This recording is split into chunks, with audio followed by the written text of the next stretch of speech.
کاک سەلاح هەمیشە زیندووە لە دڵی هەموماندا. ڕاستە هەموو کەسێک ئەمرێت، هەموو کەسێک کاتە سەر شانۆی ژیان دەبێ بمرێت، بەڵام مردن تا مردن جیاوازی هەیە.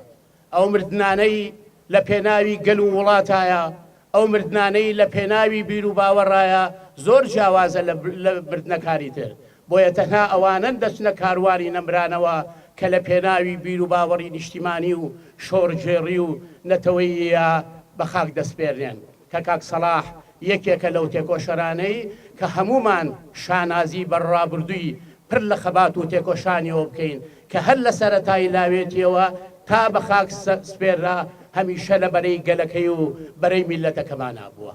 بە تایبەتیش لە قۆناغی ئێستاشدا کە هەنگاو بەرەو پێکەنانی حکومەتێک دەنێین کە پشتیوانی لەوە دەکەین ئەم حکومەتە ئەبێ حکومەتی خەڵک بێت، حکومەتێکی دیموکراسی بێت، حکومەتێک بێت کە تەواوی داخوازی و داواکارەکانی خەڵکی کوردستان بێنێتە دی.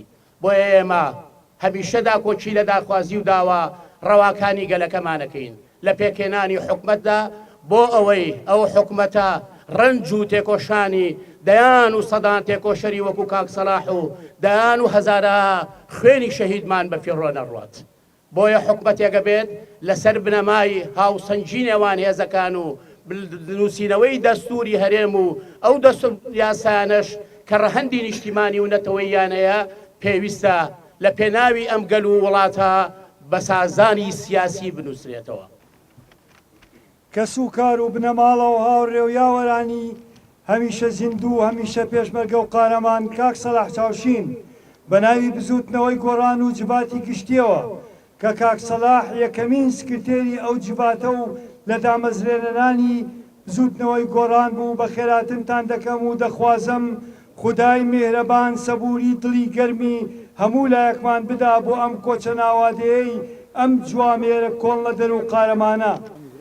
بە ناوی هەموو بنەماڵە و کەس و خزمان هاوڕێیانی باوکی کۆچکردومان سوپاسی بێپایانمان قوبوڵ بفەرموون.